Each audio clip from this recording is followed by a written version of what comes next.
Então vamos, porque eu sei que Mano Ferreira está ávido por falar de Argentina. Mas antes eu quero ouvir Felipe Monteiro a respeito disso. Você é mais massa, né, Pepe? Em todos os sentidos, né? Não, o interessante da eleição da Argentina, Paulinho, é que os dois candidatos foram para o centro na campanha, não é? Tanto o Milei resolveu reconhecer a necessidade da subsídio, de continuar com o subsídio do governo da Argentina, que é bom lembrar que cerca de 60% da população da Argentina recebe algum tipo de subsídio, ou seja, o tal liberaloide não é tão liberal assim, viu, mano?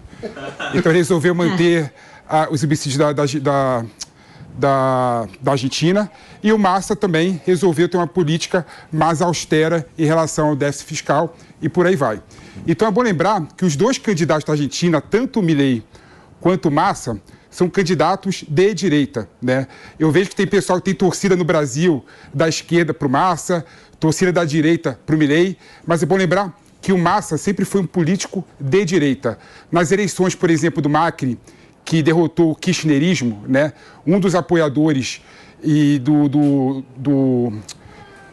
foi exatamente o Massa, né? Ou seja, o Massa é um candidato de direita e o partido do kirchnerismo e do peronismo, vendo que ia perder as eleições, colocou o mais à direita do partido para concorrer com o Milei e para concorrer com os outros políticos. Então, quem vê a Argentina como uma briga ideológica entre a direita e a esquerda, está perdendo e está perdendo de longe, né? Tem nada a ver uma coisa com a outra. São dois candidatos mais à direita da esquerda, mas continua sendo da esquerda. Não, aqui da esquerda o quê? Claro. Ele Massa não é de esquerda? Ele claro é do quê? Claro que não, Paulinho.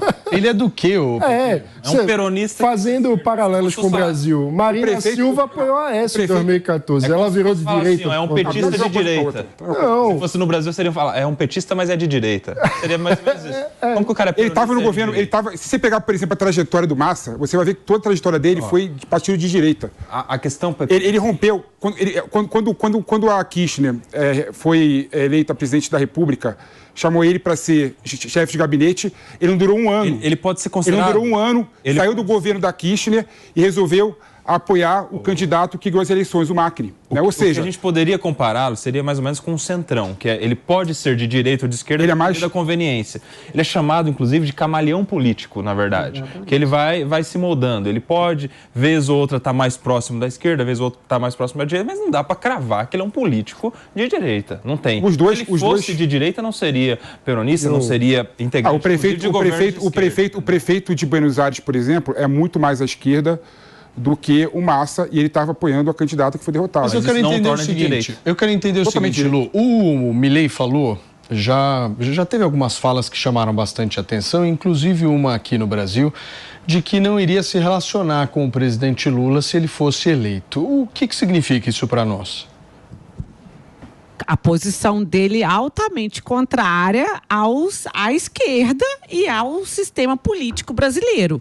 Mas esse discurso, para mim, Paulinho, não vai sustentar. Porque caso ele venha a vencer as eleições, é indispensável essa interlocução, seja em termos políticos e econômicos, com o Brasil. Eu falo que isso aí é discurso de campanha para marcar a posição dele, igual ele fala, vamos dolarizar a economia, vamos fechar o Banco Central. E aí ele se coloca, olha, sou o opositor do governo do Brasil, da esquerda, porque ele se apresenta também como candidato antissistema. Então, ele vem, né, surfando nessa onda de que ele é o antipolítico, que, na verdade, ele é político, mas é o discurso que se prega, e de antissistema. Sim. Turma, eu preciso fazer um rápido break para você que está no rádio. Nós já voltamos, hein? São 10h53.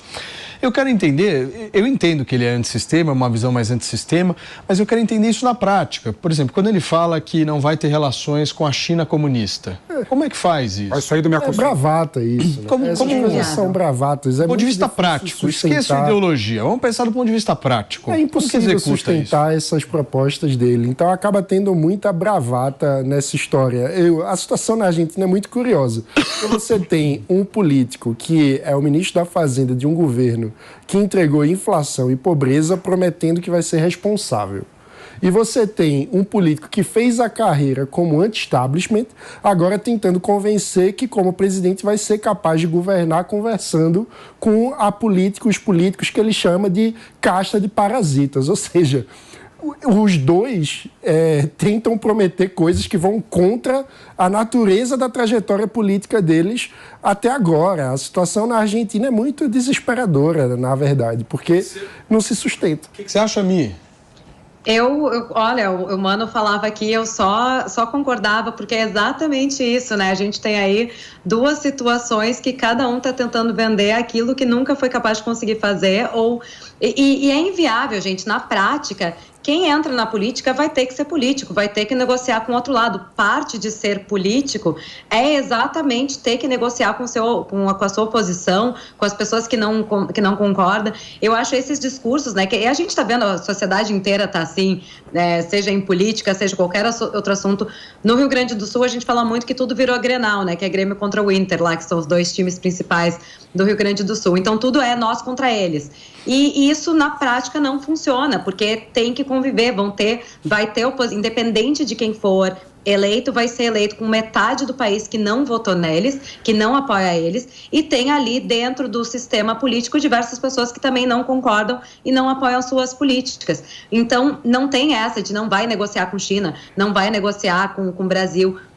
A Argentina faz parte do mundo, é um país pequeno, é um país populoso, mas é um país pequeno, e que vai ter que fazer parte aí de um ecossistema mundial de negócios. Então, não tem essas posições, às vezes, muito extremas, é discurso de campanha que, na prática, a pessoa que subir no poder, seja o Massa ou seja o Milei, vão ter que dar o braço a torcer em coisas que eles prometeram em campanha que não vai acontecer. Agora, e vocês estão falando muito do Milei aqui, eu acho que vocês estão pegando muito no pé do Milei. Eu quero pegar no pé do Massa agora. Adoro o homem da motosserra. Não, porque eu quero entender o seguinte, como é que alguém que é ministro de uma economia absolutamente falida, como é a economia argentina, ainda tem força eleitoral, né? Porque ele se escora na incerteza do Milei. Porque, assim, é impressionante como que uma economia que está indo para quase 150 de inflação, que é o número que se prevê para o final desse ano, 150 de inflação, imagine só, a pessoa que tinha dinheiro para comprar 2 pratos de comida no começo do ano, no final do ano, o mesmo valor compra um prato só de comida. É essa conta que se faz. É mais do que dobrar no segundo turno, a questão. E a pessoa que levou a Argentina, contribuiu, claro que não integralmente, mas contribuiu para levar a Argentina a essa situação caótica, que é exatamente um fracasso na economia, é uma pessoa que pode ser o presidente. Então, assim, eu imagino que se tivesse do outro lado alguém minimamente crível... Tinha Patrícia Burit. Tinha Patrícia Burit. Então, mas foi atropelada... Esse discurso não faz sentido que o Massa está ganhando força por conta da incerteza do Milei. Eu acho que tem... Claro, os candidatos. Tinha Patrícia Burit. Qual que é o ponto positivo do Massa? Tinha Patrícia Burit. É o ministro da Economia. Eu acho que tem uns pontos interessantes para a gente refletir sobre a política na América Latina. Porque a gente tem esquerdas populistas como o peronismo que conseguem ter bases sociais, ou seja, independentemente de quem seja o candidato, sendo o candidato do peronismo na Argentina, ele é muito forte.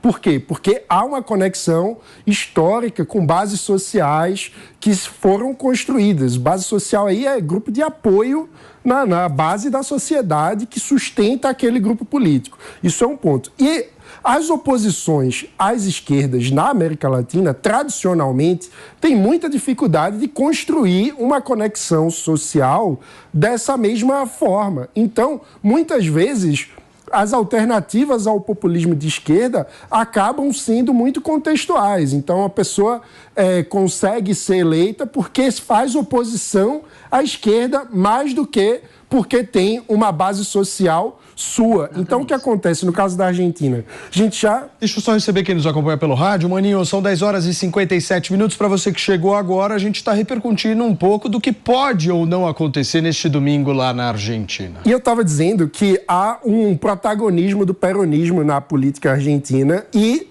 os outros grupos políticos se constroem como antiperonismo, né? Então são oposições ao peronismo. E a última experiência de oposição ao peronismo, que foi o Maurício Macri, não conseguiu entregar, por uma questão de falta de sustentação política no Congresso, as reformas que prometeu. E teve um governo que acabou frustrando as pessoas. E isso, na prática, reforça o peronismo, porque é aquela ideia de que não adianta colocar a oposição porque eles não vão conseguir entregar. Então, na prática, o Milei, ele surge dizendo que, olha, eu sou completamente diferente disso tudo que está aí, e ele se coloca como anti-establishment. Então, ele tentou, ao longo da sua trajetória, se distanciar do que o Maurício Macri representa. Então, ele acaba ficando como anti-establishment, mas qual o problema disso? É uma bomba relógio, porque o tipo de promessa que ele faz, como não para de pé, vai gerar a mesma frustração depois, que no fim das contas é um ciclo de fortalecimento, mais uma vez, do peronismo. Ou seja, as alternativas políticas ao populismo de esquerda na América Latina precisam buscar construir bases sociais sólidas para serem efetivamente alternativas viáveis.